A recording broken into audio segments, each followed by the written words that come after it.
এক গ্রামে থাকতেন কুমড়ো মামা। তার আসল নাম ছিল রমেশ, কিন্তু সবাই তাকে ডাকত কুমড়ো মামা বলে, কারণ তার প্রতিটা কাজেই থাকত কোনো না কোনো ভুল আর হাসির কাণ্ড। একদিন কুমড়ো মামা বাজারে গেলেন। সেখানে এক বিশাল কুমড়ো দেখে তার খুব ইচ্ছে হলো কিনে আনতে। তিনি ভাবলেন, এই কুমড়োটাকে মাটিতে পুঁতে দিলে গাছ হয়ে যাবে, আর আমি বছরে কতশো কুমড়ো পাবো। দাদু কাকু বললেন, মামা, কাঁচা কুমড়ো পুঁতে দিলে কি গাছ হয়? কিন্তু কুমড়ো মামা কারো কথা শুনলেন না। কুমড়োটা কাঁধে করে বাড়ি এনে নিজে হাতে পুঁতে দিলেন মাটির নিচে।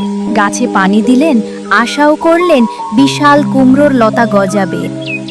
বুলবুলি পাখি গাছের ডালে বসে বলল, ও মামা, বুদ্ধি কম নাকি তোমার?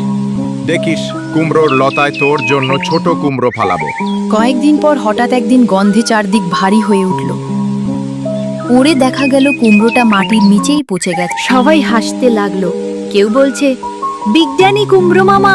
কেউ আবার বলছে, এইবার যদি তরমুজ পুঁতে দেন।